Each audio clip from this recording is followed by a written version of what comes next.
Bonjour à tous et à toutes, voilà, je m'appelle Sébastien Guillermin et ma thèse s'intitule Dynamique des communautés coralliennes des récifs isolés de Nouvelle-Calédonie dans le contexte du changement climatique.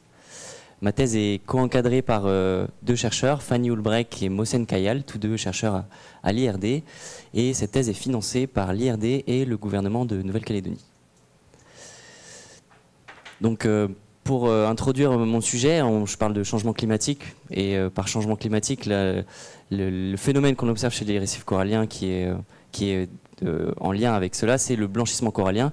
Ici, on a une carte qui montre l'étendue d'un événement de blanchissement corallien qui a eu lieu en 2016, qui a été mondial, un événement massif de blanchissement. Et on voit que aucune région dans le monde n'est épargnée. En rouge, on a des récifs qui sont blanchis à plus de 30%. En jaune à moins de 30% et en bleu not bleach. Donc ici en 2016, donc cette publication de Hughes et collaborateurs en 2018, on voit que la Polynésie et la Nouvelle-Calédonie ne sont pas épargnés par ce phénomène.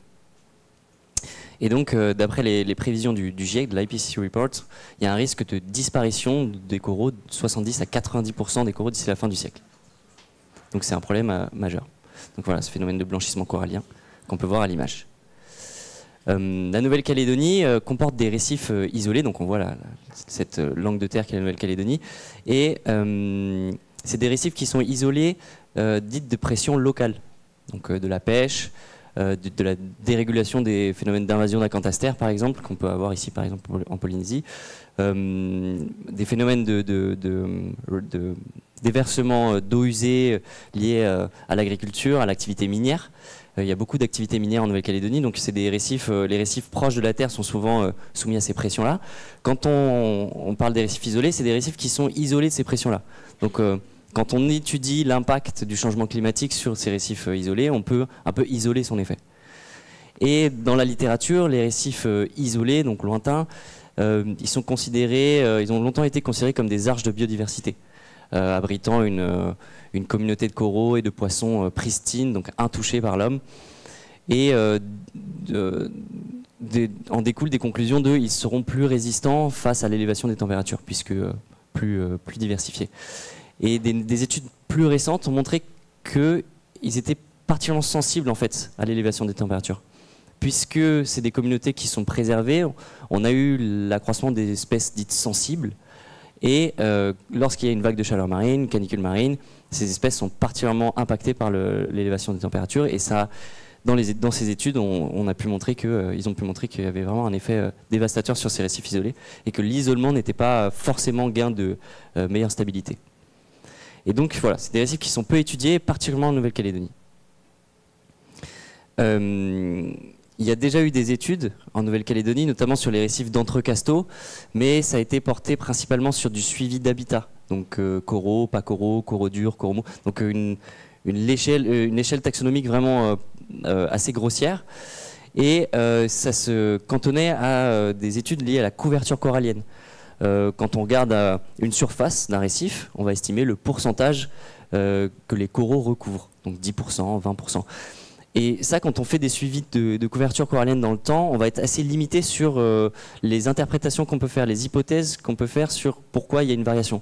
Par exemple, si la couverture augmente, est-ce que c'est parce que de nouvelles colonies s'installent ou est-ce que parce que c'est des adultes qui prospèrent et grandissent?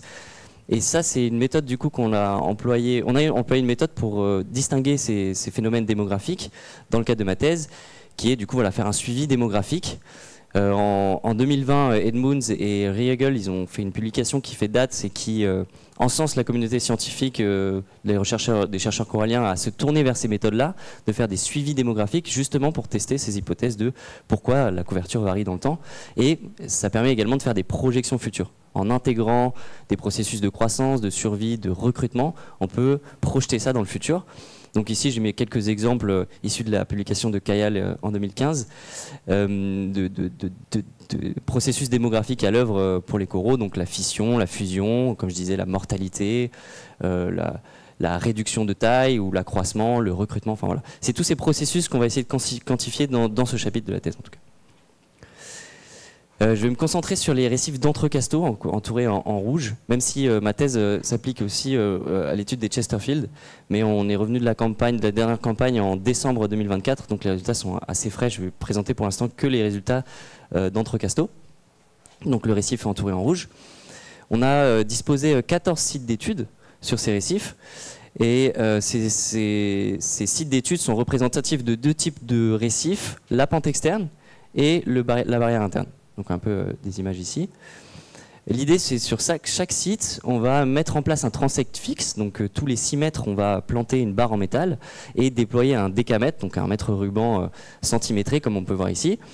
On voit les piquets ici, donc le mètre ruban suit les piquets. Et chaque année, on va revenir sur ce même endroit, déployer le décamètre sur le même endroit. Et on va pouvoir, avec une prise de vue, une prise de vidéo le long du transect, pouvoir annoter les colonies et les suivre dans le temps.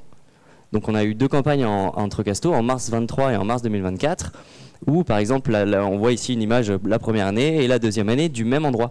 Et on peut estimer que par exemple cette colonie d'Acropora a grandi, celle-ci a rétréci, ou on a une nouvelle colonie. Voilà, c'est vraiment sur cette base-là que ce chapitre se base. Et au total, ça a représenté plusieurs milliers, 7000 colonies annotées manuellement, c'était très long. Et voilà, c'est à peu près la même chose qui a eu lieu à Chesterfield. Donc les questions qu'on va se poser ici, c'est comment les communautés de coraux qu'on observe se regroupent entre elles d'un point de vue de leur composition taxonomique. C'est quoi vraiment la diversité des communautés qu'on peut observer? Quelles sont leurs structures dans leur abondance, dans les classes de taille observées sur les différentes espèces? Et quelles sont les dynamiques associées, les dynamiques de survie et de recrutement? Est-ce qu'elles diffèrent selon les communautés observées? Est-ce qu'elles expliquent les différences qu'on observe entre les communautés? Donc ici, assez simplement, on a un dendrogramme qui permet de voir la similarité entre nos sites. Donc chaque point final de l'arbre représente un site qu'on a étudié l'année 1 ou l'année 2. Et plus nos sites d'études sont proches d'un point de vue de leur composition, d'un point de vue des espèces qui les composent, plus ils vont être proches sur l'arbre. Et en fixant un seuil arbitraire, on peut définir différents groupes, différents clusters. Et donc ici, on a distingué 3 groupes principaux. Donc les sites de la pente externe qui sont très similaires entre eux. Ici, on voit la branche en bas en bleu foncé, c'est vraiment tous nos sites de la pente externe qui sont tous très similaires d'un point de vue de leur communauté corallienne. Et les sites en intérieur, qu'on a appelés groupe 1 et groupe 2 pour l'instant, qui se séparent en 2 sous-groupes. Et on va comprendre, on va essayer d'expliquer pourquoi ils se subdivisent comme ceci. Cette figure, elle est un peu similaire dans le sens où on a une représentation en 2 dimensions et chaque point représente le site, l'année 1 ou l'année 2. Et plus il est proche, plus les points sont proches, plus la composition en coraux est proche. Et donc ici, on retrouve en bleu foncé notre pente externe, en bleu clair notre site intérieur groupe 1 et en orange notre site intérieur groupe 2. Et donc on peut un peu caractériser, on voit que nos pentes externes, elles sont principalement composées du genre Galaxea, Acropora, Isopora, qui sont des espèces sensibles, qui sont peu résistantes à l'élévation des températures. On voit que sur nos sites intérieurs de groupe 1, on a du Montipora, du Dipsastrea, du Porites, qui peut former ces énormes massifs, coraux massifs. Et donc ça, c'est des espèces qui sont plutôt thermotolérantes. Et sur nos sites intérieurs de groupe 2, on a des communautés assez pauvres, riches en espèces dites, le terme en anglais c'est weedy, donc un peu herbacées, donc très peu structurantes pour le milieu, type Stylophora. Donc là, on a un peu une représentation qualitative de la composition de nos communautés et pourquoi elles diffèrent. D'un point de vue de l'abondance, ici on a nos sites, donc chaque barre représente un site, et l'abondance en colonie, on voit qu'il y a une réalité d'un point de vue des densités, quoi. Donc sur nos pentes externes, on a beaucoup plus de coraux, sur nos sites intérieurs groupe 1, on a moins de coraux, et sur nos sites intérieurs groupe 2, on a encore moins de coraux, et il y a aussi une réalité d'un point de vue des tailles observées. Donc on a vraiment on a fait un ANOVA test pour voir un peu la différence entre les tailles et on voit que la moyenne des tailles des colonies vraiment est décroissante en fonction du gradient qu'on a mis ici, site extérieur, intergroupe 1, intergroupe 2. Donc il y a une réalité des abondances et des structures de taille des communautés. Quand on s'intéresse du coup dans la troisième question, c'est les dynamiques associées à ces différentes communautés. Ici, on a le recrutement, donc on a choisi de représenter les genres coralliens un peu dominants dans nos communautés, donc Acropora, Favites, Porites, Dipsastrea, Pocillopora et Stylophora. Et ici, on a le nombre de recrues en fonction des genres que je vous ai précisés, site extérieur, site intérieur, groupe 1 et groupe 2. Et donc on peut voir que sur nos sites extérieurs, on a globalement assez peu de recrutement, à l'exception d'Acropora, qui est cet genre corallien branchu le plus commun dans certaines régions du monde. Et voilà, on a une moyenne aux alentours de 10 recrues pour 30 mètres carrés de récifs étudiés. Quand on regarde sur les sites intérieurs, on voit qu'il y a beaucoup moins de recrutement et qu'il y en a encore moins sur nos sites intérieurs groupe 2. Donc il y a encore une fois, cette distinction de communauté, elle a une réalité d'un point de vue des dynamiques de recrutement. Et quand on regarde la survie, qui sont les derniers graphes promis que je vous présente, ici on a, pour vous donner une idée, on a la taille en abscisse, donc la taille des colonies la première année, et leur probabilité de survie. Donc par exemple, ma colonie ici qui fait environ 10 cm, l'année prochaine, elle aura 60-80% de chances de survie si c'est un Poecilopora, elle aura 50% de chances de survie si c'est un Favites, etc., etc. C'est un peu comme ça qu'on lit ces graphes. Et donc on peut voir que cette probabilité de survie, elle décroît quand on compare nos sites extérieurs à nos sites intérieurs de groupe 1. Donc on a ici globalement, à l'exception de Favites, on a globalement des chances de survie pour les petites colonies qui est de l'ordre de 75% et presque de 80% pour les grandes colonies. Ici, on a une sorte de fléchissement de cette courbe de probabilité de survie pour les petites colonies. Donc dans les sites intérieurs, on a une pression qui est accrue sur les juvéniles. Les nouveaux coraux s'installent et ils ont une probabilité de survie plus faible que pour les sites extérieurs. Donc ça peut expliquer un peu les différences de communauté. Et il y a un résultat assez intéressant pour les sites intérieurs de groupe 2, qui sont un peu le maillon faible un peu de nos communautés coralliennes.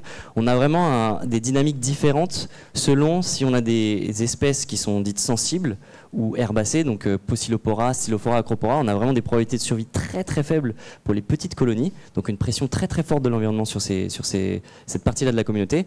Et par contre, pour les communautés thermotolérantes, donc les colonies plutôt massives, on a des probabilités de survie extrêmement élevées. Et donc ça vient modifier notre communauté au cours du temps et ça peut expliquer un peu les différences qu'on observe d'un point de vue de la composition taxonomique.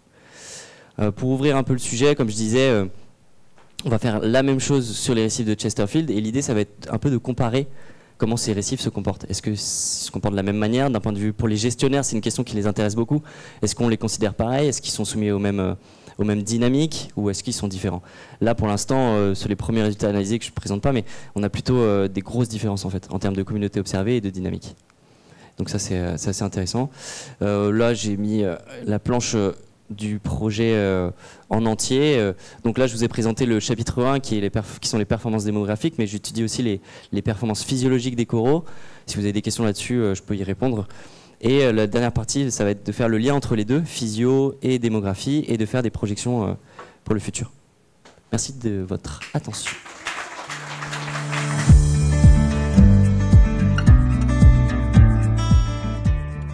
Bonjour à tous, bonjour aux membres du jury et bonjour à cette noble assemblée qui va m'écouter.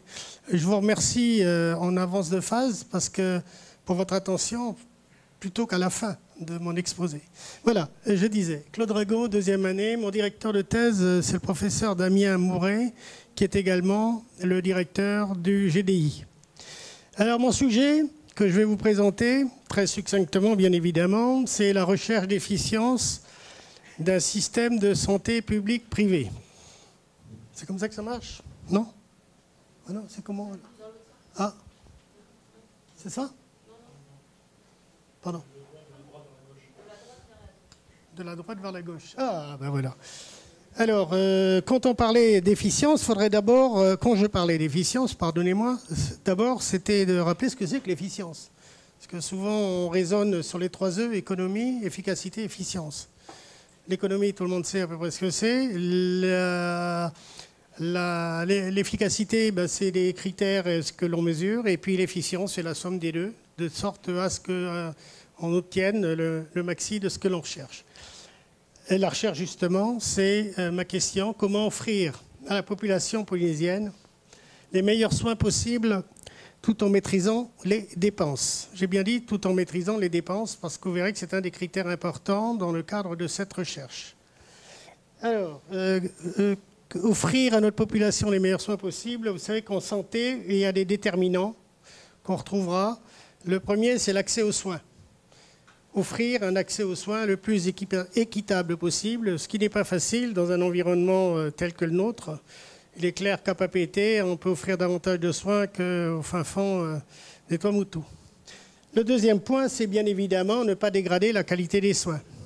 Il ne suffit pas d'offrir un accès, faut-il pour autant maintenir la qualité. Et le troisième point, je vous l'ai dit tout à l'heure, c'est la maîtrise des dépenses. Alors pour ce faire, je vais vous dérouler ma présentation au travers de différents chapitres, les objectifs, la méthodologie, le système de soins en Polynésie française. Alors, j'ai oublié de vous dire tout à l'heure, je n'ai pas mis le costume du patient, mais c'est vrai que je souffre très fortement et donc j'ai du mal à rester droit, debout et puis surtout... Non, ça va aller. Merci beaucoup. Le système de soins en Polynésie française qui existe à ce jour. Le travail en réseau, c'est l'objectif de ce que je fais. La logique gestionnaire, les résultats, évidemment, on clôturera tout ça par une conclusion. Alors la question de recherche, je disais tout à l'heure, elle relève de l'analyse systémique. Ça veut donc dire qu'il s'agit d'un système complexe, très interactif, dans lequel on va trouver des interactions bien évidemment naturelles, sociales, économiques, techniques.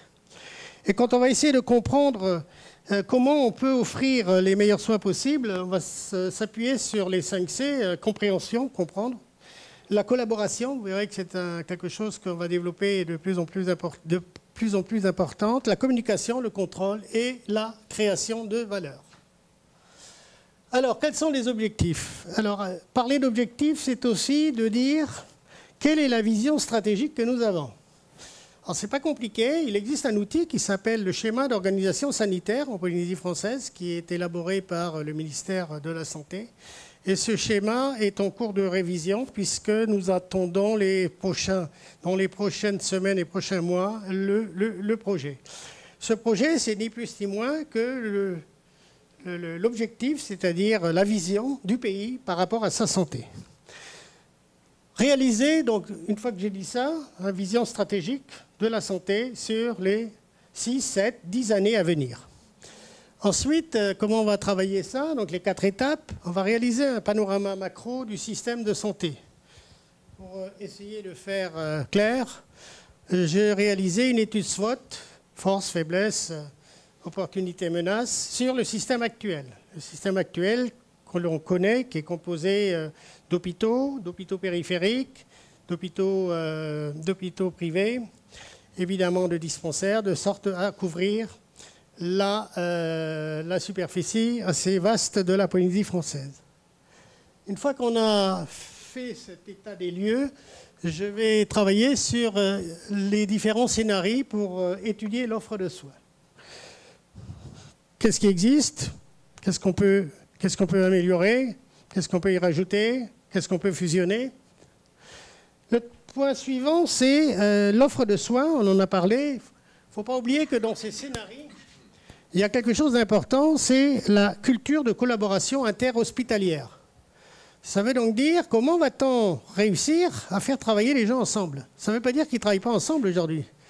J'aurais tendance plutôt à penser qu'ils travaillent en mode silo et que demain, chacun se devra de voir qu'est-ce qu'il peut apporter à l'autre et qu'est-ce que l'autre peut lui apporter.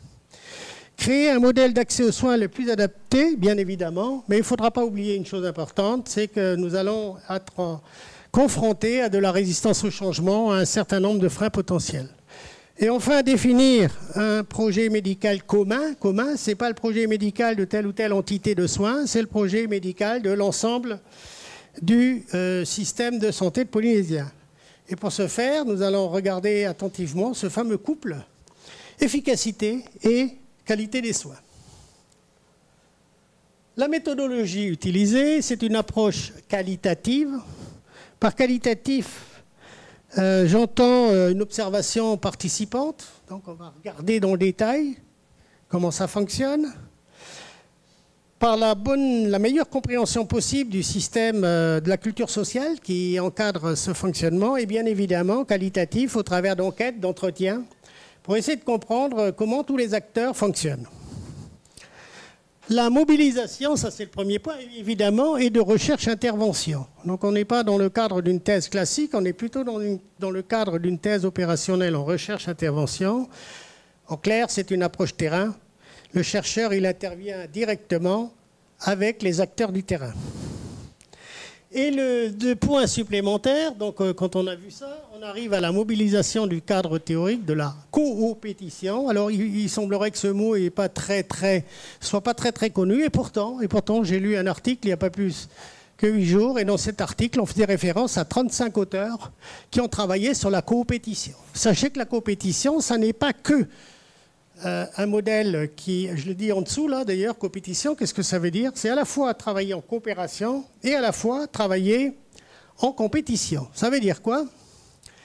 Ça veut dire que c'est le président de Novell en 1990 qui a inventé cette organisation ou cette approche. Novell, c'est le fabricant d'utilitaires réseau. Et donc, l'idée, c'est un modèle mathématique, c'est issu de la théorie des jeux.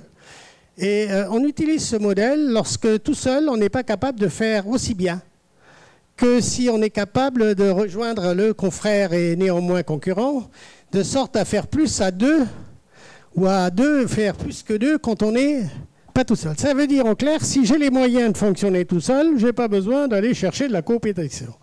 En revanche, je m'aperçois que dans le domaine de la santé, vous verrez tout à l'heure avec le maillage, j'ai besoin de l'autre. L'étude de l'ensemble des dispositifs de soins, la combinaison du double cadre à la fois stratégique et collaboratif, et bien évidemment le terrain d'étude. Sur quoi je vais travailler, le terrain d'étude, c'est les différents établissements de soins. Simplement, très succinctement, le système de soins aujourd'hui en Polynésie française, sous la responsabilité, sous l'égide du ministère de la Santé, vous voyez ce maillage, vous avez volontairement mis en œuvre la médecine de ville qui est au cœur du système. Pardon, ça y est, je suis allé trop loin, voilà. Et ensuite, vous avez les différents maillons autour, à la fois le CHPF que tout le monde connaît, la direction de la santé avec ses hôpitaux de proximité, les cliniques, les structures aval et bien évidemment l'outil qui permet de faire la régulation de tout ça, qu'est la RAS. Et donc vous voyez que rien qu'en apercevant ce petit schéma, on situe la problématique de la Polynésie française dans son contexte insulaire. C'est-à-dire que ce serait facile si nous étions à Papeete. Or, il s'avère qu'on couvre un très grand territoire. En médecine de ville, vous voyez toutes les limites du système actuel. Donc, il va nous falloir modéliser l'accès aux soins, centré sur quoi? Les patients. C'est notre priorité à nous, les médecins, ceux qui les soignent. Et bien évidemment, il faut se faire soigner le plus près de chez soi. Donc, la proximité. Et on va tendre vers une organisation mutualiste. L'objectif, c'est d'aller vers une mutualisation. Le terrain d'étude, et bien évidemment, le terrain d'étude, on a compris qu'il s'agissait d'un processus complexe, multifactoriel, qu'il nous fallait identifier les facteurs humains, démontrer que l'approche gagnant-gagnant est plus intéressante pour chacun, et c'est là qu'on va déterminer les outils, l'intérêt de la coopération. Évaluer la vulnérabilité des établissements et des structures de soins. Il y a un outil qui s'appelle le CASMIX Santé, ce n'est plus ni moins la mesure de la capacité de chaque établissement à offrir du soin. Et enfin, relever les conflits d'intérêts et les jeux de pouvoir, c'est pas faible ça. C'est là qu'on verra les blocages que nous avons à ce jour entre les intérêts personnels et les intérêts collectifs. Pour ce faire, on va continuer avec une logique de gestionnaire. Je vous ai dit dans le premier item, dans la première slide, que nous avions tout de même un objectif de maîtrise des soins. Alors maîtrise, ça fait peur, parce que tout le monde pense qu'on va dépenser moins. Non, il faut dépenser mieux, parce que de toute façon, il faudra dépenser. Le soin, en Polynésie, coûte à peu près 14% du PIB, comparé à 12% avec la métropole, que les besoins sont les mêmes, sinon davantage, dans la mesure où c'est plus éparpillé. Donc vous voyez que derrière, il va nous falloir définir un cadre clair, transparent, pérenne et partagé. Pérenne parce que l'inquiétude qu'on a aujourd'hui, ce n'est pas pour demain matin, c'est pour les 5 ans, les 10 ans à venir, quand on regarde la courbe de croissance des dépenses de santé. Donc ça veut dire qu'il va falloir maîtriser ces dépenses de santé. on va favoriser l'efficience du système de soins. Je vous ai dit tout à l'heure, l'efficience du système de soins, c'est les 3 E. L'économie, donc les ressources qu'on va utiliser, qu'on va améliorer, l'efficacité avec l'atteinte des objectifs qu'on s'est fixés, et bien évidemment l'efficience, je vous en ai parlé un mot tout à l'heure. Comment va-t-on maîtriser les dépenses de santé? Bien, il faut injecter, si ça n'est pas le cas, il faut améliorer le contrôle de gestion.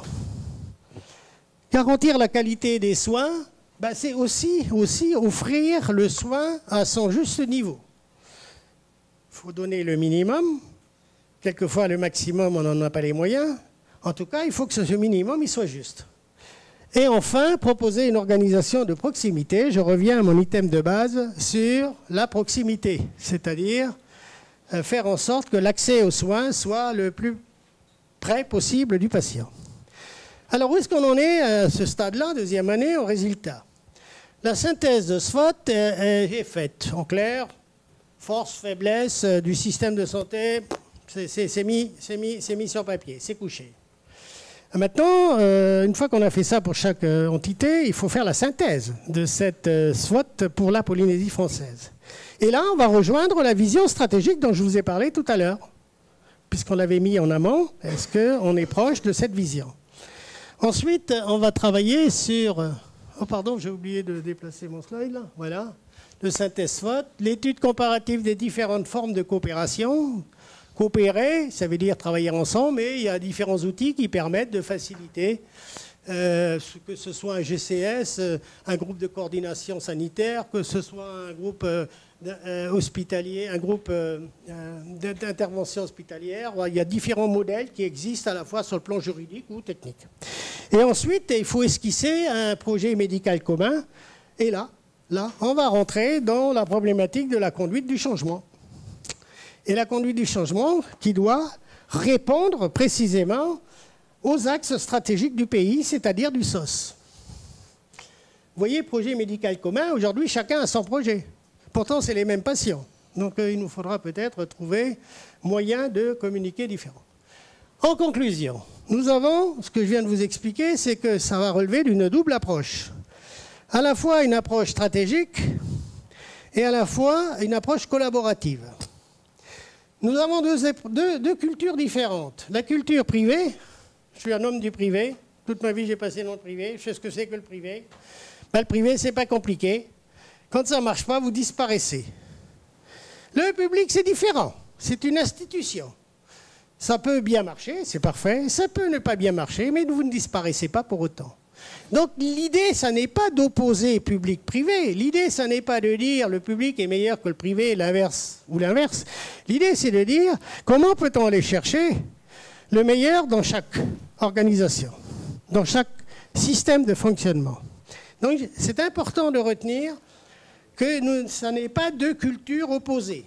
Je termine. Il faut décloisonner notre système.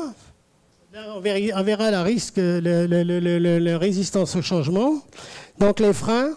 Aboutir à des mutualisations en ressources, la coopération, tout ça pour la coopétition, tout ça pour développer des synergies. Et enfin, intégrer les nouvelles technologies.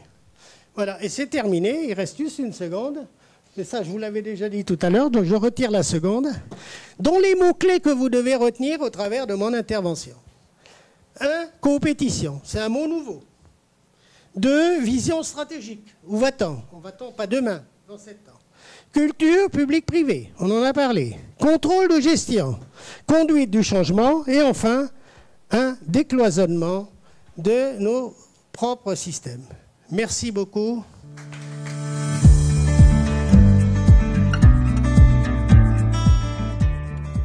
Le titre de ma thèse s'intitule « Les Jeux Olympiques 2024, évaluation des impacts économiques, environnementaux et socioculturels en Polynésie française ». J'ai utilisé une intelligence artificielle pour obtenir une fresque qui représente les 3 aspects de ma thèse. Je voulais représenter l'Aranui, qui représente un symbole économique pour la Polynésie et qui a accueilli les athlètes durant les épreuves de surf. La tour Eiffel, bizarrement, parce qu'elle devait être démontée. Et par rapport aux infrastructures temporaires, je vais faire un clin d'œil sur sur pour minimiser l'aspect environnemental. Et pour les impacts socioculturels, j'ai symbolisé ça par les fleurs, la planche de surf, pour représenter la culture, les traditions et la relation du Polynésien avec l'eau et le surf. Pour les méthodologies que j'utilise, elles sont c'est basé essentiellement sur des enquêtes semi-directives. J'utilise également une méthodologie quantitative et qualitative. Pour l'impact économique, je me base sur une analyse coût-bénéfice. Et pour évaluer l'impact de court terme, j'utilise le multiplicateur keynésien. Et pour l'impact de court terme, ça sera l'effet héritage tourisme des Jeux olympiques de Paris 2024. Pour les impacts environnementaux, donc je vais me baser sur le plan climat de la Polynésie et le bilan carbone. Quelque part, je voulais évaluer l'impact environnemental des infrastructures, de la construction des infrastructures, et également l'impact environnemental qui sera laissé par le tourisme sur le long terme. Pour l'aspect socioculturel, donc l'essentiel pour moi, c'était d'évaluer le ressenti des résidents qui se trouvaient derrière le pont de la passerelle de Teopo, pour évaluer au fait le côté culture et tradition lorsqu'ils mettaient en avant justement la protection de l'environnement, la protection du lieu. En fait, je me pose la question si ce n'était pas aussi pour cacher l'aspect de l'économie liée à cet effet du surf. Là, je vous présente la méthodologie retenue par Paris 2024, donc une méthodologie basée sur une analyse coût-bénéfice, basée sur 3 scénarios, bas, intermédiaire et élevé. Pour le scénario bas, on voit que les dépenses engagées sont récupérées à une hauteur de 150%, voire donc avec une marge de 2300 millions. Et pour le scénario élevé, il y a une récupération des dépenses engagées de 2 fois et demi les 4450 millions d'euros engagés. Comment ils arrivent à déterminer cet impact total en se basant sur les injections nettes et le multiplicateur keynésien. Donc injections nettes, donc les injections brutes moins les fuites, c'est-à-dire les importations. Pour revenir à la Polynésie, quel impact économique de court terme à Teopo? J'utilise la méthode de Paris 2024. On évalue les dépenses engagées pour l'organisation des épreuves des Jeux olympiques, les constructions, les rénovations, en sachant que les dépenses engagées pour les constructions, c'était plus basé sur des rénovations et les Jeux sont venus accélérer ces rénovations. Et aussi les dépenses engagées par les visiteurs. Bon, il n'y a pas eu de tourisme, on expliquera un peu plus tard. Et avec le multiplicateur keynésien-polynésien qui est de 1,4, on obtient l'impact économique total.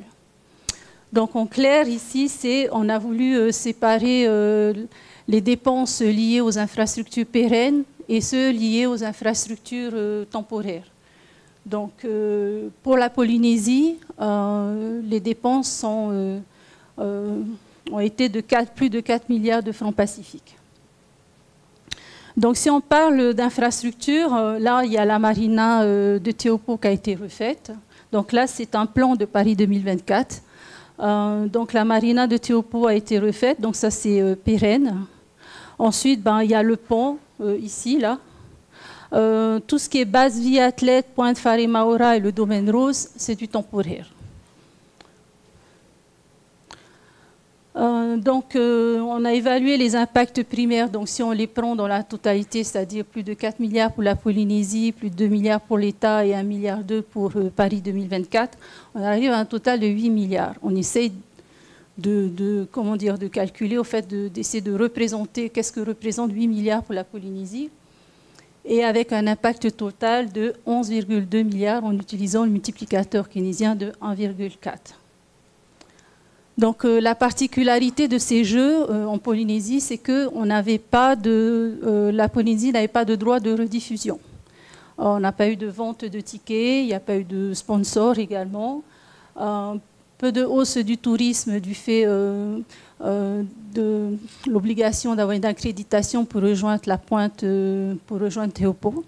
Donc il y avait bien 300 accrédités, athlètes et familles, plus l'accréditation de plus de 160 volontaires. Et donc on va compter sur l'impact héritage tourisme que va laisser les Jeux olympiques pour la Polynésie. Ici j'ai essayé de représenter voilà, qu'est-ce que représente 8 milliards pour la Polynésie. En fait, ça représente les dépenses de 20 000 touristes qui dépenseraient en moyenne 400 000 francs par séjour quand ils viennent en Polynésie. Donc cette courbe, au fait, elle représente l'évolution du tourisme depuis 1963. Et on voit que depuis 1963 jusqu'en l'an 2000, il y a une croissance.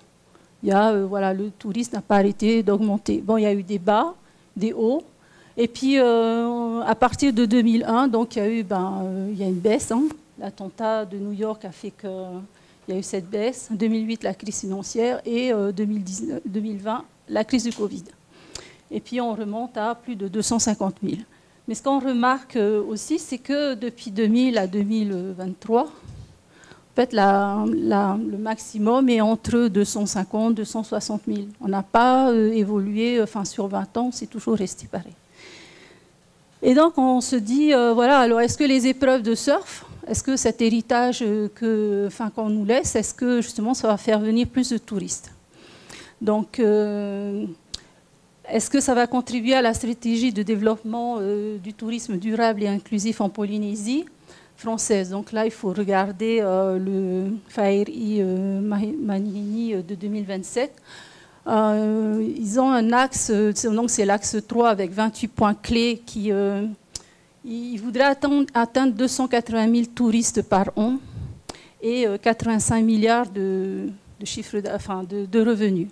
Donc ce qui fait une moyenne pas de 400 000 mais de 350 000 à peu près par touriste. Pour les impacts environnementaux, donc je ne vais pas les infrastructures, donc là j'ai juste représenté le domaine rose. Donc avant les Jeux olympiques, donc ouais, c'est bien vert.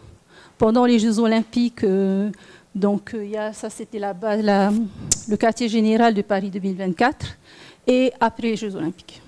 Donc ça n'a pas été remis en état comme ça avait été promis. Donc là ils essaient de faire adhérer la population à utiliser ce site pour soit faire un parcours sportif, utilisé pour autre chose. Ensuite, j'ai voulu représenter, si on va sur 280 000 touristes, 300 000 touristes, il faut aussi prendre en compte l'empreinte carbone de ce tourisme. Parce que quand il vient en Polynésie, rien qu'un aller-retour en avion, c'est 5,2 tonnes de CO2. Puis si on compte son séjour, cela représente 47% de l'empreinte carbone d'un Polynésien qui, lui, consomme 11 tonnes de CO2 par an. Donc le truc, c'est que je me pose la question sur justement la durabilité de ce système. Voilà. Pour l'impact socioculturel, donc la méthodologie utilisée, je rappelle que c'était les enquêtes semi-directives, l'enquête de terrain, ou également l'utilisation de données administratives. Et en fait, là, je ne vous propose pas là, je les ai interrogés l'année dernière. Là, je retourne sur le terrain. Donc, au début, on se dit, voilà, ils veulent protéger leur lieu d'un point de vue culturel, d'un point de vue environnemental et tout. Mais ce qui est beaucoup sorti, c'est plus, on est chez nous et on a l'habitude de recevoir des surfeurs. On a l'habitude de louer nos chambres à tel prix. Donc, il n'y a pas du tout de... Ouais, on adore notre culture, notre tradition. Enfin, c'est pas sorti, quoi. Il n'y a pas eu ces mots-là dans les discussions avec eux. Et pour rendre hommage à cette population qui a contribué à cette enquête, donc je leur ai proposé que d'ici 5 ans, donc avec Dani Azama, qui est photographe, je leur ai proposé d'exposer leurs photos dans un projet que j'ai intitulé « Tehupo au temps des Jeux Olympiques ». Ça se fera d'ici 4 ou 5 ans. Voilà, je vous remercie.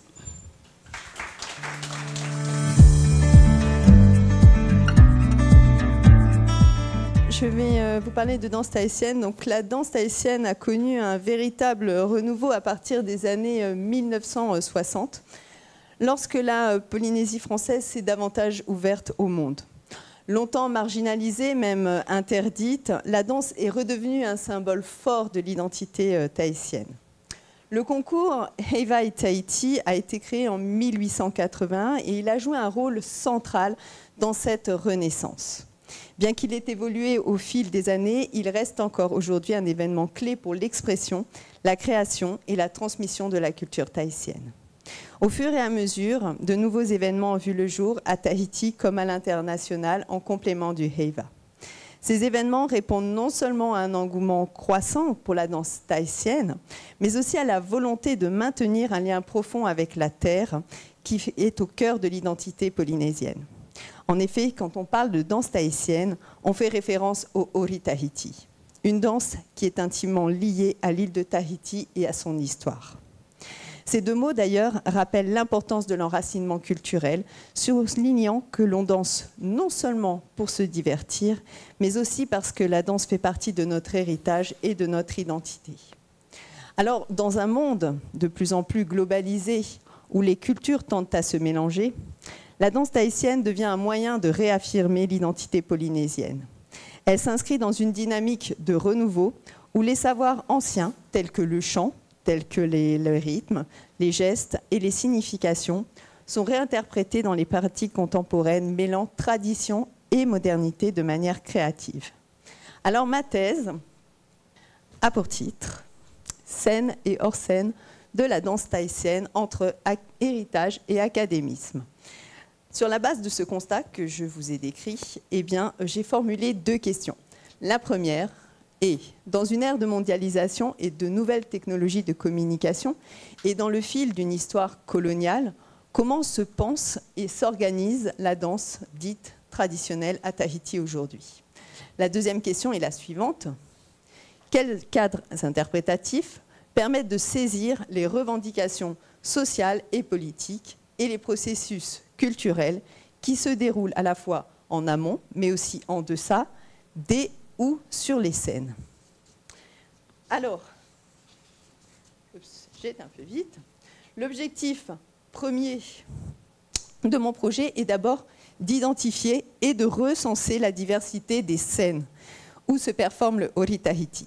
Cette démarche a montré que le nombre de personnes pratiquant le Ori Tahiti a considérablement augmenté. Sur cette diapositive figure l'exemple des écoles de Ori Tahiti.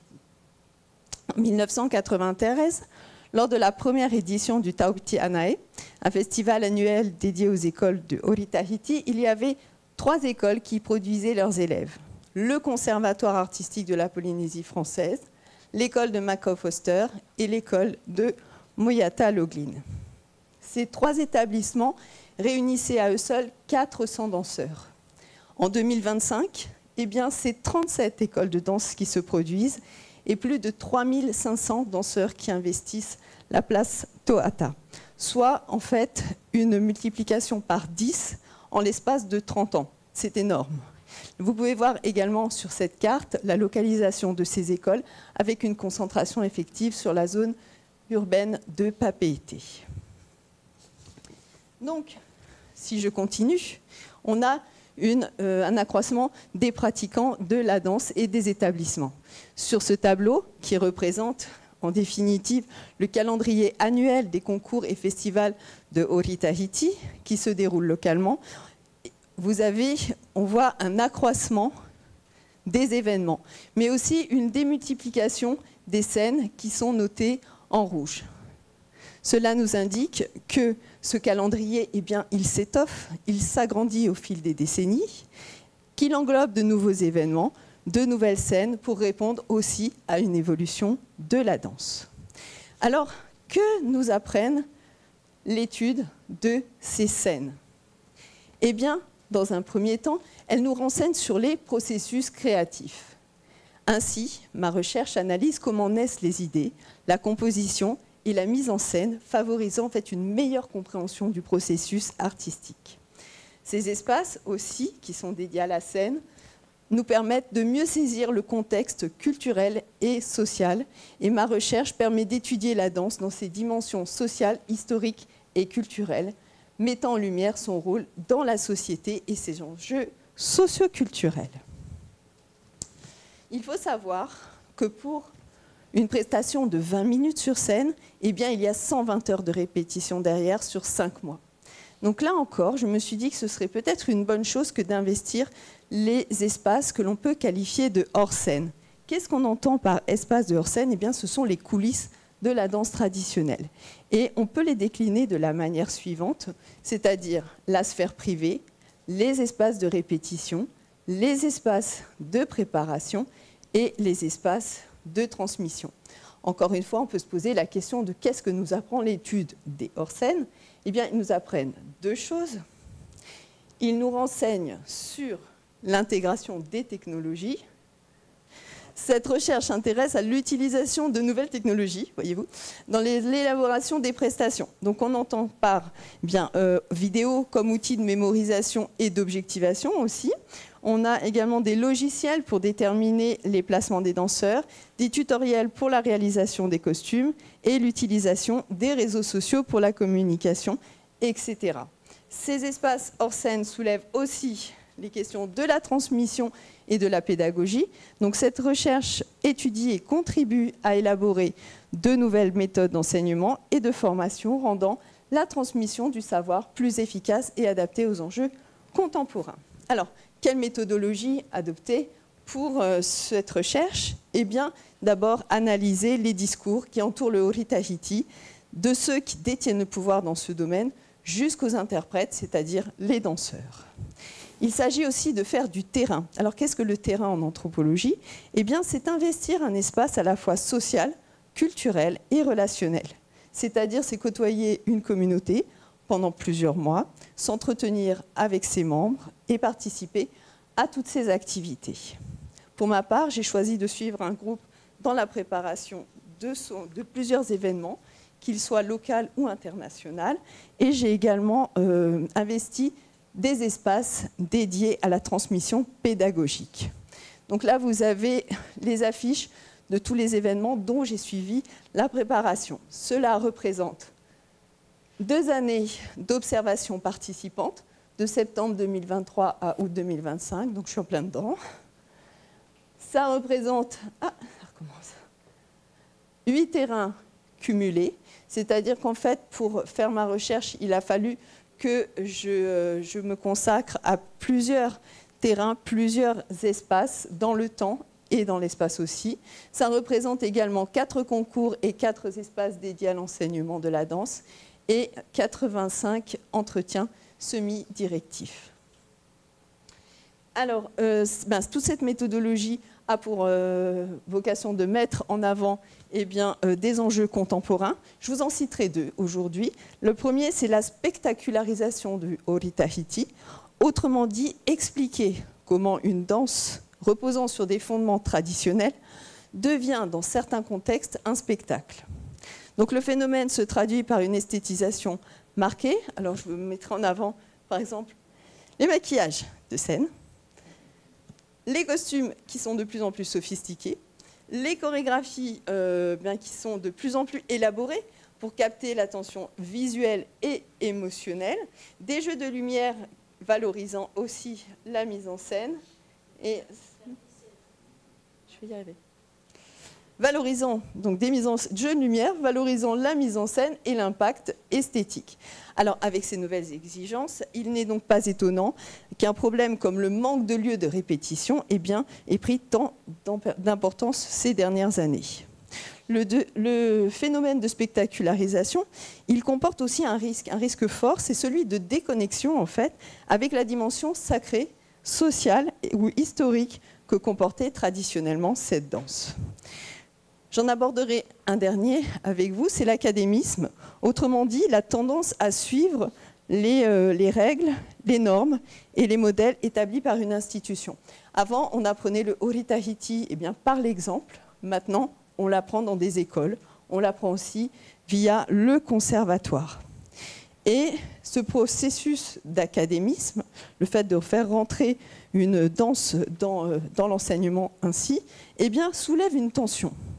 Comment préserver l'authenticité vivante d'une pratique traditionnelle tout en la standardisant par des moyens pédagogiques?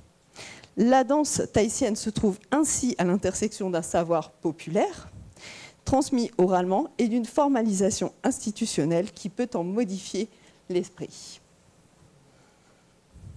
Marou.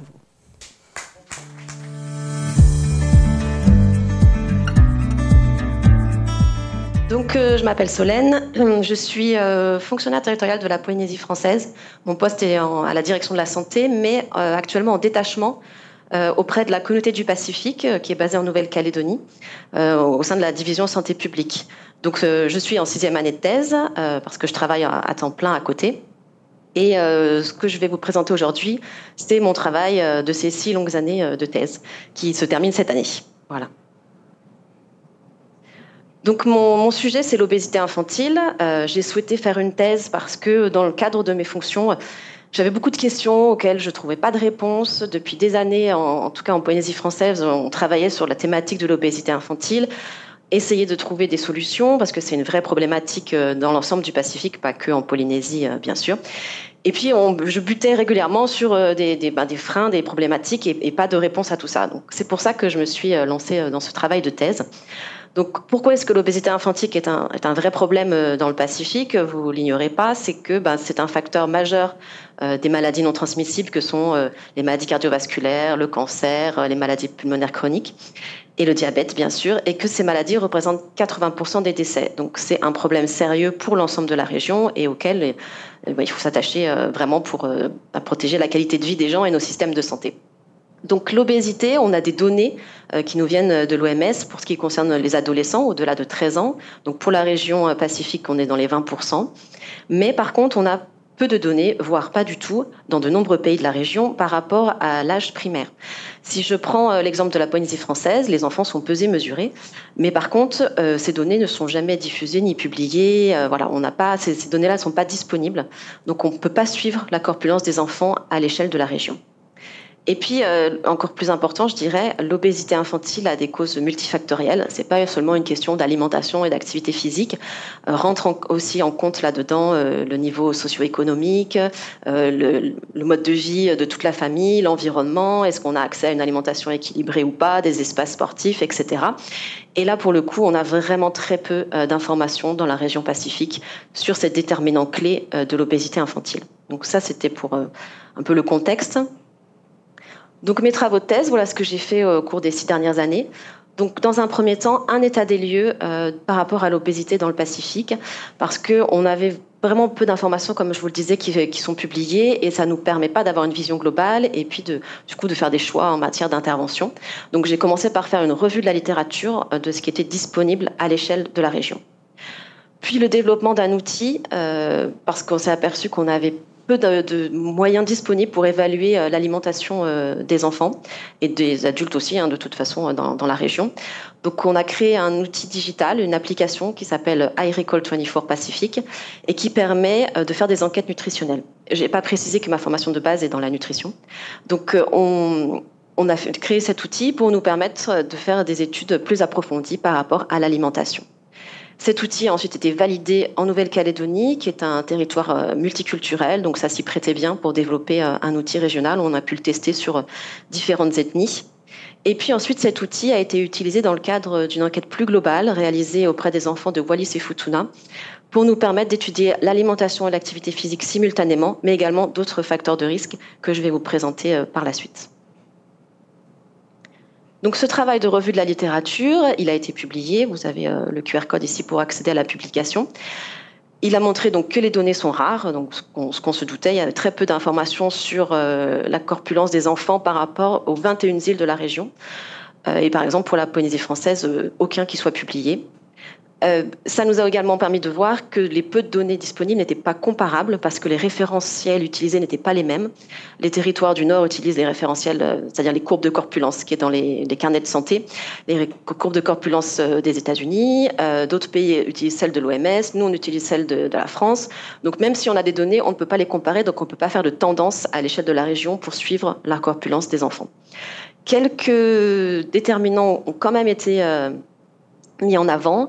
Un petit peu sur l'alimentation par rapport à la prise d'un petit déjeuner qui pouvait influencer la corpulence des enfants, le sommeil, l'âge, l'ethnie, le sexe évidemment, un petit peu sur les pratiques parentales, notamment l'allaitement maternel, et quelques informations vraiment minimes dans une étude du Nord sur l'environnement socio-économique.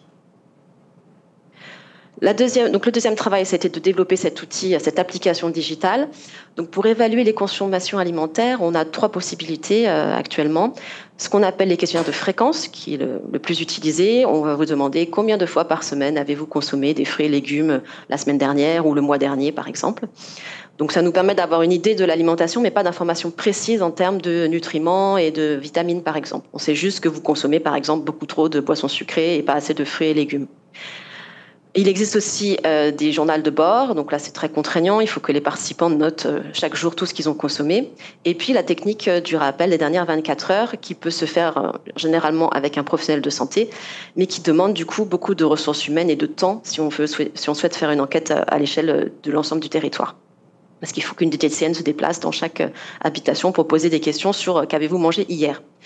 Donc nous, ce qu'on a fait, c'est qu'on a gardé cette méthode des dernières 24 heures parce que c'est la plus précise pour développer un outil et d'avoir des informations sur l'alimentation. Et on l'a digitalisé, on en a fait une application. Donc la première chose qu'il nous a fallu faire, c'est créer une base de données, c'est-à-dire une liste d'aliments avec pour chacun la teneur en calories, vitamines, minéraux, protéines, lipides, glucides, etc.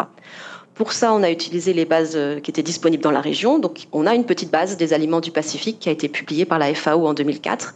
Mais on a également utilisé la base de France, d'Australie, de Nouvelle-Zélande, qui exportent beaucoup de produits dans nos îles. On a été dans les magasins pour collecter des informations pour les produits qui nous manquaient, en regardant les étiquettes. Et on est arrivé à une base de données de 1524 aliments.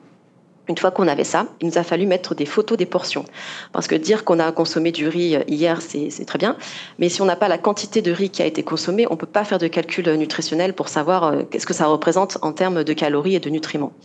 Donc on a utilisé des photos d'un outil britannique, l'Intech 24, et puis un imagier des portions alimentaires qui existe en Polynésie française, qu'on avait développé à l'époque où je travaillais à la direction de la santé. Et également, on a pris d'autres photos localement. Ce travail a été publié aussi, c'est mon deuxième article. Voilà, donc présenter comme ça a l'air très simple, mais prendre des photos de portions, c'est quand même assez compliqué, notamment pour des plats complexes comme le chow mein, par exemple, où là, concrètement, il faut un cuisinier et il faut être derrière lui et peser absolument tout ce qu'il met dans son plat. Il y a beaucoup d'ingrédients dans le chow mein, et pour permettre en fait d'avoir à la fin la valeur nutritionnelle du plat en lui-même et l'intégrer dans la base de données. Donc ça a été un gros travail que j'ai réalisé. Finalement, heureusement que c'était le Covid et qu'on était un peu tous coincés chez nous parce que ça m'a permis de faire ce travail, je dirais, un peu tranquillement parce que c'est vraiment beaucoup de travail, notamment pour moi qui ai un emploi à côté. Ensuite, voilà à quoi ressemble l'application. On a développé donc l'interface utilisateur et essayé de faire en sorte qu'elle soit adaptée au contexte culturel, attractive, intuitive pour faciliter le recueil de données auprès des participants. Ensuite, cet outil a donc été validé en Nouvelle-Calédonie auprès de 120 personnes, un mélange d'adultes et d'enfants, de différentes ethnies, comme je vous le précisais, puisqu'en Nouvelle-Calédonie, on a des populations mélanésiennes, européennes, polynésiennes et asiatiques. Donc, on a fait en sorte que l'échantillon soit représentatif. Et puis, différents milieux de vie, parce qu'on ne consomme pas la même chose en fonction de son ethnie, ni en fonction de là où on vit. Donc, on a fait en sorte que dans l'échantillon, on ait des personnes du milieu rural, urbain et tribal, c'est-à-dire les tribus en Nouvelle-Calédonie, qui vivent souvent dans des zones un peu plus reculées. Pour faire cette validation, donc je me suis rendue auprès de toutes ces personnes 2 jours de suite et je leur ai demandé qu'avez-vous consommé hier en utilisant l'application. Et donc dans un premier temps, ils devaient remplir l'application seuls, puis avec moi. Et le lendemain, on inversait, d'abord avec moi, puis ensuite seul. Et l'idée, c'était de voir s'ils étaient capables de remplir l'application tout seuls aussi bien que lorsqu'ils étaient guidés par une diététicienne. Parce qu'effectivement, nous, on va aller chercher un peu plus loin dans l'interrogatoire alimentaire, ce qui n'est pas le cas quand ils sont tout seuls face à la tablette et il faut qu'ils pensent absolument à tout. Et c'est compliqué quand vous êtes en train de réfléchir. Déjà, il faut se souvenir de ce qu'on a mangé la veille. Ça demande déjà un travail assez important de mémoire. Et puis se dire, ah oui, j'ai mangé de la salade. Ah mais c'est vrai, il y avait de la sauce avec ma salade. Sur mon pain, j'ai mis du beurre. Voilà, ce genre de choses, ils auraient tendance à l'oublier. Malgré tout, l'application a été jugée valide parce qu'il y avait seulement 1% de différence entre la saisie par les personnes seules et la saisie avec la diététicienne. Donc ça nous a permis de voir que l'application était valide en contexte multiculturel dans le Pacifique. Et par contre, pour les enfants, c'était moins ça. Tout seuls, ils avaient du mal à remplir l'application, notamment pour des raisons orthographiques. Et ils orthographiaient mal les mots, ce qui fait que l'application ne les trouvait pas dans la base de données et du coup, les résultats n'étaient pas corrects. Dans un deuxième temps, donc, j'ai souhaité utiliser cette application en réalité avec des vrais gens, dans la vraie vie. Donc on a fait une enquête en milieu scolaire à Wallis et Futuna. C'est ce qu'on a appelé l'étude MOVE-O pour mode de vie des enfants océaniens.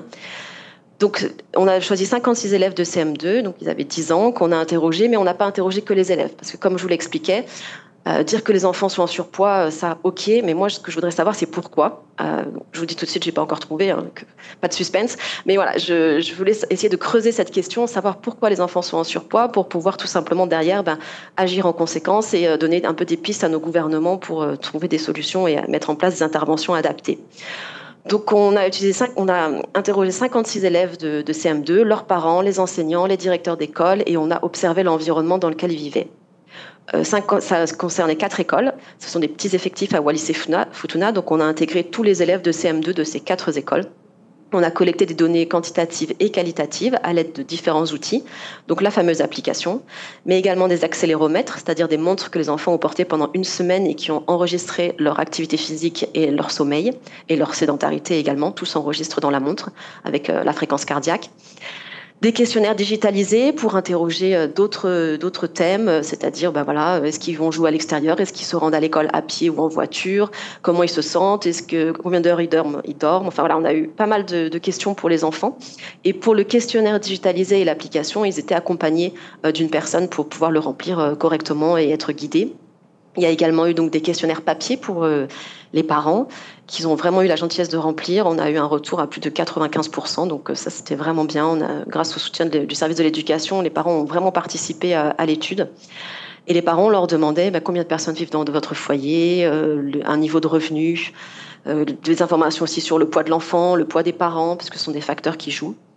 On a fait des entretiens avec les enseignants pour leur demander, eux, qu'est-ce qu'ils pensaient de la santé, qu'est-ce que c'était pour eux un enfant en bonne santé, et est-ce qu'ils pensaient pouvoir agir au sein de la classe par rapport à cette problématique de l'obésité infantile. Quelles étaient pour eux les actions possibles et est-ce qu'ils avaient besoin de plus d'informations ou de soutien pour pouvoir agir. Solène, pour la mesure d'équité, oui. je t'indique que nous aimerions que tu conclues dans les 30 secondes qui viennent. Oui, pas de souci. Donc voilà ce qui a été fait, en plus des entretiens. Là, ce sont quelques photos. Et je vous donne ici les résultats en termes d'anthropométrie. Donc, les enfants sont en surpoids à 42 et 59%. Le poids, c'est la seule donnée significative. Comme on a un petit échantillon, le poids à la naissance joue par rapport au surpoids des enfants. Également, le poids des parents. Ils ont plus tendance à être obèses si les parents sont obèses. Lorsque les deux parents sont en surpoids, le niveau socio-économique et le niveau d'études également jouent. Et les enfants allaités ont tendance à être moins obèses que ceux qui ne l'ont pas été. Donc, c'est un facteur de protection. Pour ce qui est de l'alimentation, on observe, grâce à l'application, on a analysé les groupes alimentaires, la consommation de tout ce qui est aliments énergétiques, donc ça va être les féculents, est beaucoup trop importante. Et pas assez de fruits et légumes. Vous voyez, la partie en vert devait représenter la moitié de l'assiette et ce n'est pas le cas. Et finalement, pour l'activité physique, c'est pas vraiment un sujet. Les enfants bougent suffisamment par rapport aux recommandations de l'OMS. Il n'y a pas de différence entre les garçons et les filles. Et voilà. J'avais prévu une vidéo, mais je me doutais que j'aurais pas le temps de vous la diffuser, donc je zappe. Merci Solène. Merci de votre attention. Bonjour, je m'appelle Giulia Marchesini et je suis en co-tutelle de thèse avec l'Université de la Polynésie française et Victoria University of Wellington en Nouvelle-Zélande. Mes directrices de thèse sont Zera Gabion pour l'UPF et Claire Freeman pour l'Université Victoria. J'ai fait également partie d'un groupe pluridisciplinaire d'action-recherche sur les aires marines éducatives qui étudie 4 terrains, dont la Polynésie française, pour lequel je suis point focal en réalisant la première étude doctorale sur les aires marines éducatives en Polynésie. L'exposé d'aujourd'hui va porter sur les points suivants. Les aires marines éducatives, c'est quoi? Quel est l'intérêt de ces sujets de recherche? Quel a été l'objectif de recherche que je me suis posé? Quelle a été l'approche philosophique adoptée? Et la méthode appliquée, la recherche des terrains conclus, l'analyse des données en cours et les premiers résultats. Les aires marines éducatives, il s'agit d'une approche éducative à l'environnement qui repose sur 3 piliers. Connaître, vivre et transmettre la mer. Connaître, il s'agit d'acquérir des connaissances scientifiques, empiriques et civiques sur le patrimoine culturel et naturel d'un territoire donné. De vivre, d'établir des interactions directes avec le milieu naturel et en particulier le milieu marin. Transmettre, c'est de passer la connaissance et également de responsabiliser à un environnement partagé. Et dans ces cas-là, on met l'accent sur la mer. L'intérêt du sujet, donc les aires marines éducatives sont nées en Polynésie française, aux Marquises, en 2012. Et aujourd'hui, elles répondent, grâce à l'approche qu'elles ont, à un besoin plus large d'éducation à l'environnement. Elles ont déjà traversé la frontière des océans, elles sont arrivées en France métropolitaine, mais elles ne vont pas s'arrêter là. Elles seront à l'ordre du jour, notamment au sommet des Nations Unies qui se tiendra à Nice dans quelques jours, à Lunok. Elles seront présentées comme un exemple d'éducation au développement durable, donc une réponse à l'objectif 4.7 des Nations Unies pour ce qui concerne l'éducation à l'environnement. L'objectif de ma recherche en particulier, c'est d'explorer la valeur d'une approche centrée sur l'enfant dans le développement de l'éducation au développement durable à travers l'approche des aires marines éducatives en Polynésie française. Et pour aborder cet objectif, je me suis posé 4 sous-questions. Comment l'approche s'est développée en Polynésie française et depuis sa création? En quoi elle reflète la culture et les pratiques culturelles polynésiennes? Comment les enfants les perçoivent et le vivent? Et comment l'AME peut contribuer au développement, à l'éducation au développement durable au-delà de la Polynésie et plus largement. Pour faire ça, j'ai souhaité écouter les enfants. C'est pour ça que je me suis rapprochée d'un philosophe et pédagogue du second après-guerre, Loris Maraguzzi, qui a été un des premiers à reconnaître les enfants en tant qu'acteurs sociaux et à leur reconnaître une pluralité des façons de s'exprimer, une centaine. Encore, il faut savoir les lire. Donc ici, c'est un extrait de son poème qui, en fait, est à la base de la pédagogie qui en est suivie et qui met l'accent justement sur le fait que les enfants s'expriment, il faut savoir déconstruire ce qu'ils nous disent à travers leurs différentes façons qu'ils ont. Cette philosophie a informé et suit directement ma méthode, puisque dans les années 2000, 2 chercheurs, Clark et Moss, créent l'approche mosaïque, donc une approche pour la recherche dans le domaine de l'éducation et des enfances, qui part de la vision de Loris Maraguzzi. Et donc, on donne plusieurs instruments d'investigation à travers lesquels arriver à saisir la pensée des enfants. Donc ça peut être des dessins, ça peut être des observations participatives, ça peut être des entretiens semi-directifs, ça peut être la prise des photos. Donc ça permet notamment d'aborder la vision de l'enfant par plusieurs perspectives et cela favorise naturellement la triangulation des données pour l'étude. Le dessin est de plus en plus reconnu dans le milieu académique pour des études qui lient enfance et environnement. Juste pour citer 2, Nature du monde, dessin d'enfants, qui est un travail effectué par des ethnographes français, et Childhood in a Changing Pacific de Freeman. Évidemment, je mène ma recherche en Polynésie française, donc il m'a paru indispensable aussi aller chercher une méthodologie de recherche du Pacifique, donc la méthode Talanoa, qui a été décrite par Violetti en 2006 et qui vise à développer une relation personnelle entre le chercheur et le participant afin d'arriver à saisir mieux les informations qu'on veut récolter. Mon terrain, j'ai réussi à mener ma recherche de terrain qui est maintenant terminée sur les 4 archipels de la Polynésie française qui ont aujourd'hui les dispositifs des aires marines éducatives. Mon processus de récolte des données est le suivant: des observations participatives lors de la mise à l'eau, lors de l'expérience directe des enfants dans l'eau. 2. La réalisation d'un dessin en classe sur la base de cette expérience. 3. L'entretien individuel avec chaque enfant sur la base du dessin. Et le dessin vraiment est utilisé comme un moyen de dénouer le dialogue entre le chercheur et l'enfant. Et 4, c'est les entretiens avec les adultes qui accompagnent le dispositif ou qui sont présents. Donc à ce jour, j'ai récolté, donc j'ai terminé 20 observations participatives, 130 entretiens d'enfants et 130 dessins, plus 45 entretiens d'adultes.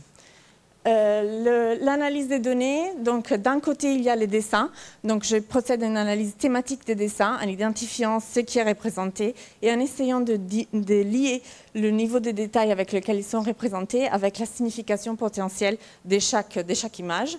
Et 2, l'analyse des entretiens. Donc les entretiens, je suis une approche phénoménologique.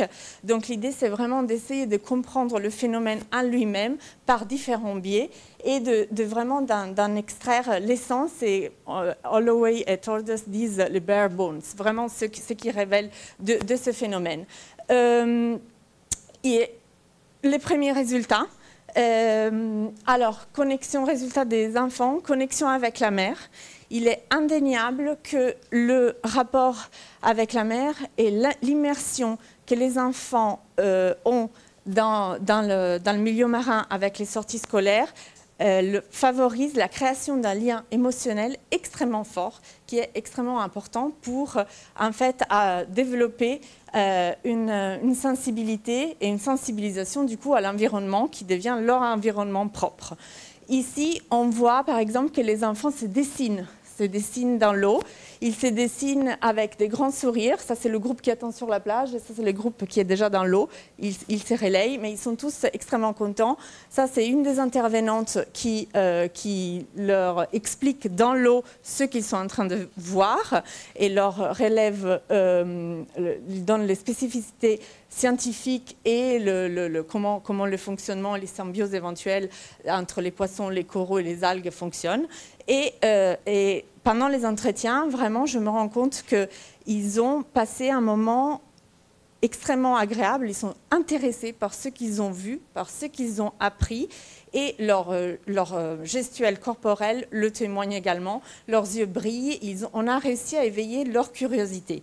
Et aussi, le fait de rentrer dans l'eau, on rentre dans une dimension différente par rapport à celle de la classe.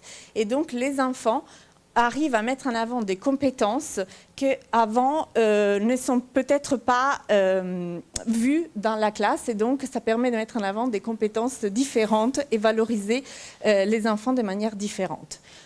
Connaissance, savoir et apprentissage. Donc, à travers cette approche, on se rend compte, on regarde le détail avec lequel le vivant est représenté. Et on voit par exemple ici qu'il ne s'agit pas d'un poisson générique, non, il s'agit d'un poisson identifiable et identifié. Il s'agit du poisson perroquet. On le reconnaît facilement à son bec et les couleurs qu'il porte. La même chose pour le corail atoll ici, la cyanobactérie, les holothuries, voilà. Et même le nom scientifique est quelque chose qui leur reste en mémoire, puisqu'ils sont capables de me le citer. Lorsqu'ils le dessinent, ils me disent c'est un corail atoll, c'est une cyanobactérie, il s'agit d'un paoua ou d'un bénitier. On utilise aussi le mot marquisien au polynésien. ici, l'arc turbinaria. Il le dessine et il le marque. Donc, il y a vraiment un apprentissage qui se passe et qui permet de faire en sorte qu'ils sont tellement à l'aise et c'est suffisamment solide pour qu'ils puissent aussi me le véhiculer, me le présenter lors de l'entretien avec moi. Une autre chose qui m'a frappée dans ces premiers résultats, c'est que les enfants ont très bien intégré le concept de conservation.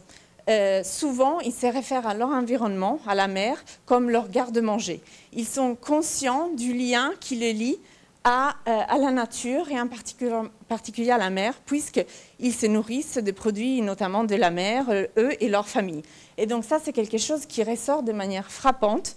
Et au contraire, la pollution est vraiment vécue comme quelque chose de triste, je dirais. Les enfants, par exemple, l'enfant qui a dessiné ça, était vraiment triste quand il m'a dit en fait, j'ai vraiment vu un sachet plastique, j'ai vraiment vu que les coraux ont été abîmés depuis la dernière fois qu'on y a été parce qu'il y a plus de canettes, il y a plus de déchets.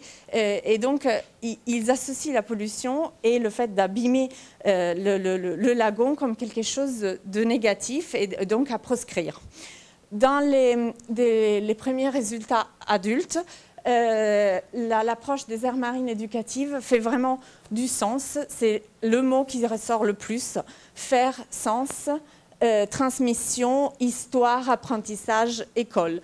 On est vraiment en train de toucher à quelque chose qui est accompagné et plaît et donne du sens à une approche à l'école ici en Polynésie. Et donc ces premiers résultats me laissent penser que peut-être les RME ont le potentiel de guider l'éducation vers un retour à un ancrage dans l'écologie du lieu, comme les anthropologues Kegley et Barnett appelaient de leur vœu. Merci beaucoup.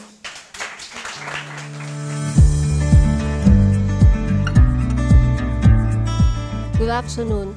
My name is Phương Dung Phang. I'm a PhD student from the Gatti Lab, University of French Polynesia. What a pity I cannot speak French, so I will give my talk in English. I hope that you won't mind about this.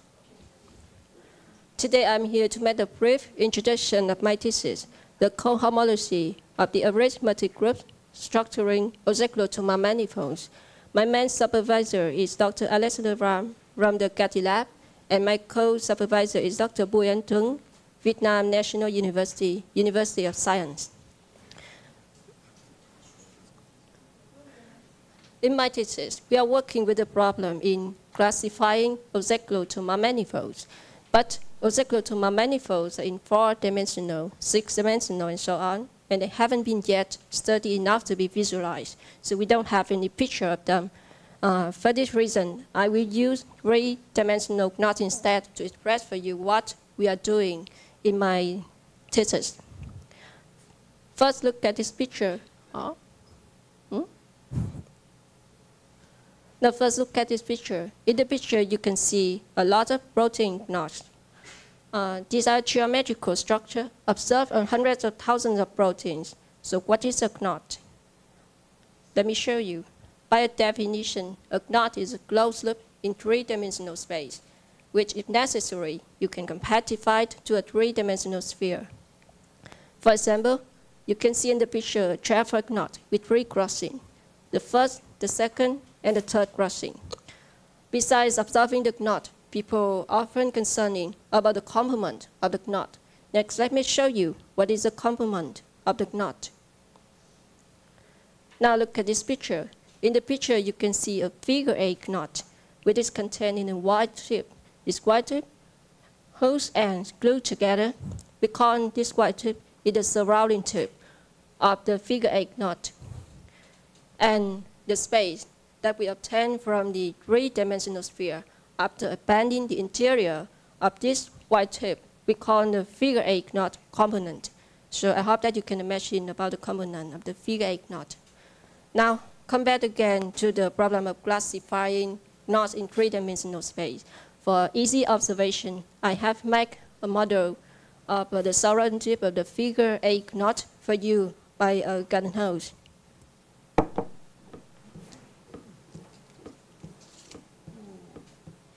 Now look at this model.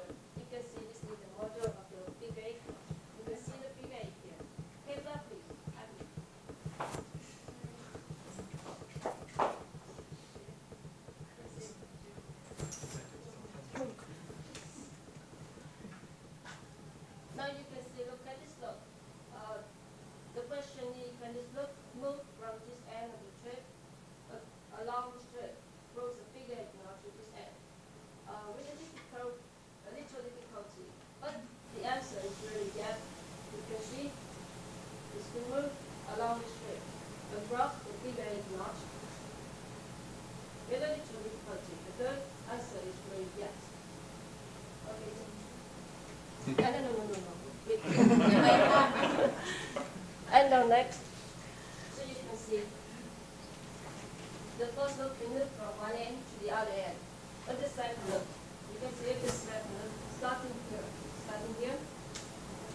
algebraically on the complement of the knot.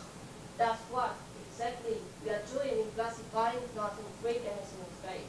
And in my thesis, we are using an analogous procedure for Auger manifold to classify Auger manifolds in four-dimensional and in six-dimensional. Now I hope that you can imagine a little about my problem and what we are doing in my problem to classify Auger manifold. Now it's the end of my introduction to the thesis. Thank you for attention.